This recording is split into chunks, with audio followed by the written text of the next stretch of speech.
Good morning and welcome back student to Shanti Kunj online classes. तो बच्चों, आज हम अपना चैप्टर पादपों में जनन कंटिन्यू करते हैं। आज का हमारा टॉपिक है बीजाणु निर्माण, यानी स्पोर फॉर्मेशन। बीजों का कैसे निर्माण करते हैं वो पढ़ेंगे।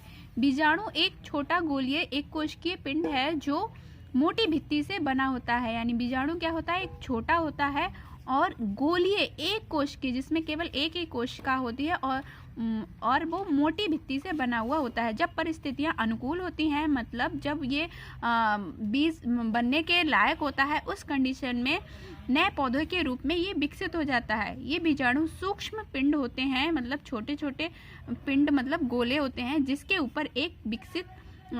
ऊपर एक कठोर सुरक्षात्मक आवरण चढ़ा रहता है, जो उसे विपरीत परिस्थितियां जैसे कि उच्च तापमान, भोजन एवं जल की कमी में भी जीवित रखता है। जैसे ही परिस्थितियां अनुकूल होती हैं, बीजाणु कट जाते हैं और कोशिकाएं जनन करती हैं। यानी फिर हमारा बीज जैसे ही हमारी अनुकूल कंडीशन हो जाती है, जब ये बीज बनने लायक हो जाता है, तब ये क्या होती हैं, कोशिकाएं जनन करने लगती हैं, बनने लगती हैं तथा सामान्य रूप से उगती हैं। बहुत से कवक एवं जीवाणु जैसे डबल रोटी पर लगे मॉल्स में मार्त शरीर से बीजाणु उत्पन्न होता है तथा अंकुरित होकर ये बड़ा हो जाता है। कवक में बीजाणु निर्माण का ये देखिए एक पिक्चर दिया हुआ है, इसमें देखिए क्या होता है। ये इस तरह से हमारा बीजाणु यहाँ पर आता है लास्ट में, और जो ऊपर का ये पोर्शन होता है इसे बीजाणु धानी बोलते हैं, और ये जो तंतु होता है इसे बीजाणु तंतु बोलते हैं। तो कवक में बीजाणु का निर्माण कुछ इस तरह से होता है। अब है लैंगिक जनन, मतलब सेक्सुअल रिप्रोडक्शन। जनन की ये विधि हमारे चारों ओर दिखने वाले पौधों में सामान्य है। लैंगिक जनन में नर एवं मादा दो माता पिता भाग लेते हैं, तब दो माता पिता से मिलकर नई संतान बनती है। ऐसे ही पादपों में लैंगिक जनन सिर्फ पुष्पधारी पौधों में समान संपन्न होता है, मतलब जिसमें पुष्प होते हैं उन्हीं में ही। पौधों के जननांग पुष्प होते हैं, मतलब पुष्पों से ही नए हमारे पौधे बनते हैं। साधारणतः पुष्प एक उभयलिंगी होता है। उभयलिंगी मतलब वो नर और मादा दोनों का काम करता है, अर्थात एक ही पुष्प में नर और मादा दोनों युग्मक पाए जाते हैं। द्विलिंगी पुष्प वाले पौधे सामान्य उदाहरण कौन कौन से हैं, जैसे गुलाब, सरसों, बैगन, ये सब द्विलिंगी पुष्प वाले पौधे हैं। कुछ पौधों के पुष्प में केवल एक नर या मादा जननांग पाए जाते हैं। ऐसे पुष्प या पौधे एक लिंगी कहलाते हैं। एक लिंगी पुष्प वाले पौधों के सामान्य उदाहरण हैं मक्का, पपीता और खीरा। अब हम उनके जननांग के बारे में अध्ययन करेंगे। मादा जननांग, पुष्प के मध्यवर्ती भाग को हम स्त्री केसर या जयांग बोलते हैं। पिस्टिल या कार्पेल कहा जाता है। ये पुष्प का मादा जनन अंग है। स्त्री केसर का सबसे ऊपरी चौड़ा सिरा वर्तिकाग्र कहलाता है। स्त्री केसर क्या होता है, ये जो हमारा पुष्प होता है उसमें जो मादा पुष्प होता है उसको स्त्री केसर बोलते हैं। वर्तिकाग्र के नीचे का हिस्सा पतला होता है, जिसे वर्तिका कहते हैं, और ये अंडाशय या ओवरी में खुलती है। देखो बच्चों, पुष्प के अंग कुछ इस तरह से होता है और मध्य भाग होता है, और इसी से ही जनन, यही हम उसके पुष्प के जननांग होते हैं। अंडाशय स्त्री केसर के आधार पर स्थिर होता है, और इस आधार मतलब उसके नीचे के पास में, और इसके अंदर बीजाणु होते हैं और उसी में ही बीजाणु होते हैं। बीजाणु को मादा युग्मक या अंडाणु भी कहा जाता है। इसे मादा अंड कोशिका भी कहा जाता है। आप एक इस तरह से फूल लेकर और इस तरह से आप उसके इस मध्य भाग को देख सकते हैं। फिर है नर जननांग। नर जननांग कौन से होते हैं? पुष्प का नर जननांग को हम पुंकेसर या पुमांग स्टेमन कहते हैं। प्रत्येक पुंकेसर में परागकोश एवं पुतंतु फ्लामेन पाए जाते हैं। परागकोश एक फूली हुई संरचना है जो पुतंतु के ऊपरी सिरे पर होती है। परागकोश में धूल जैसी संरचना उत्पन्न होती है, जिसे हम परागकण या फिर पॉलन ग्रेन कहते हैं। परागकण में नर युग्मक या नर जनन कोशिका विद्यमान होती है। अब है परागण यानी पोलिनेशन। निषेचन के लिए सर्वप्रथम परागकण को पुंकेसर से स्त्री केसर के वर्तिकाग्र तक स्थानांतरित होना अनिवार्य होता है। मतलब अगर एक पुष्प पे दूसरा पुष्प बनाना है तो क्या होते हैं, इसके परागकण जो होते हैं वो पुंकेसर से स्त्री केसर यानी नर जननांग से स्त्री जननांग के पास में आना जरूरी होता है। और ये इसे क्या बोलते हैं, वर्तिकाग्र बोलते हैं। और इस पूरे क्रिया को क्या बोलते हैं, परागण बोलते हैं। जैसे इस फूल के में आपको दिख रहा होगा, ये जो ऊपर का पोर्शन होता है इसे ही वर्तिकाग्र बोलते हैं। वह प्रक्रिया जिसमें किसी पुष्प के परागकोश से परागकण निकालकर उस प्रजाति के किसी पुष्प के वर्तिकाग्र तक पहुंचाते हैं, परागण कहलाती है। तो बच्चों परागण समझ में आया क्या होता है कि नर जननांग से स्त्री जननांग तक जो हमारे परागकण हैं उनको पहुंचाने की प्रक्रिया को परागकण कहते हैं, परागण कहते हैं। एक होता है स्वपरागण में परागकण उसी पुष्प के वर्तिकाग्र पर गिरता है तथा पर परागण उसी प्रजाति के दूसरे पुष्प के वर्तिकाग्र पर पहुंचता है। पवन, कीट, जल और जंतु परागकण में मदद करते हैं।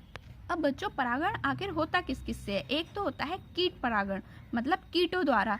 कभी क्या होता है, कीट या मक्खी क्या करेंगे, पुष्प पर मकरंद या नेक्टर चूसने के लिए जाते हैं। अब वो क्या करेंगे, पुष्प को रंगीन और चटकीला देखकर उसकी गंध सूंघकर वो उसकी तरफ आकर्षित होते हैं और जब ये किसी पुष्प पर बैठते हैं तो उसके परागकोश मक्खी के शरीर पर लग जाते हैं और इस तरह से वो दूसरे फूल यानी नर पुष्प स्त्री जो पुष्प होता है उसके ऊपर जाकर बैठ जाते हैं और उसके वर्तिकाग्र में चिपक जाते हैं। तो इस तरह से भी परागण हो जाता है। फिर है पवन द्वारा। पवन द्वारा भी ऐसा ही होता है। कई पुष्प में पुष्प गंध रहित और छोटे आकार के होते हैं तो उनमें नेक्टर तो नहीं पाया जाता, बट जिस कारण कीट उनकी ओर आकर्षित नहीं हो पाते। फिर क्या होता है, जब हवा चलती है तो वो उससे उड़कर दूसरे फूल पर पहुंच जाते हैं। जैसे कि इस चित्र में दिखा रहा है, इस फूल से इस फूल पर परागण पहुंच गए, तो इस तरह से भी परागण हो जाता है। अब है निषेचन। बच्चों निषेचन क्या कहते हैं? निषेचन परागण एवं बीज निर्माण के बीज की एक प्रक्रिया है। मतलब जब बीज बनता है, जब यहाँ से कोई परागण यहाँ तक पहुँचा, इसे तो हम बोल रहे हैं परागण, ठीक। और फिर उसके बाद में बनता है बीज। तो इस बीच में जो प्रक्रिया होती है, वो जो समय होता है, उसे ही हम निषेचन कहते हैं। इसमें नर युग्मक का मादा युग्मक के साथ संलयन की प्रक्रिया को निषेचन फर्टिलाइजेशन कहते हैं। परागण के पश्चात यदि परागण समान प्रजाति के पौधे और वर्तिकाग्र पर पड़ता है तो वर्तिकाग्र पोषक तत्व का स्राव करता है, जिसे अवशोषित करके परागण वृद्धि प्रारंभ कर देता है। अब है बीज एवं फल का निर्माण कैसे होता है। निषेचन के बाद बना युग्मज एक एकल कोशिकीय संरचना है। ये युग्मज फिर विभाजन प्रारंभ कर देता है और बहुकोशिकीय संरचना बनाता है, जिसे हम भ्रूण कहते हैं। ये भ्रूण एक या दो बीज पत्रक द्वारा चारों तरफ से घिरा रहता है। ये बीज पत्रक उसके लिए भोजन संचय करता है और अंकुरण में मदद करता है। अब बीजांड बीज में परिणत हो जाता है, अतः बीज एक निषेचित और विकसित बीजांड है, जिसे हम भ्रूण कहते हैं। जिस समय बीजांड में आंतरिक बदलाव होता है उस समय बाहरी बदलाव भी होता है और इससे एक कठोर आवरण भी तैयार हो जाता है। इस प्रकार जब आंतरिक एवं बाह्य बदलाव संपन्न होता है तो बीजांड बीज का रूप धारण कर लेता है। तो इस तरह से बीज का रूप बनता है। बदलाव संपन्न साथ ही जब बीज निर्माण प्रक्रिया चल रही होती है उस समय पुष्प में कई प्रकार के बदलाव भी होते रहते हैं।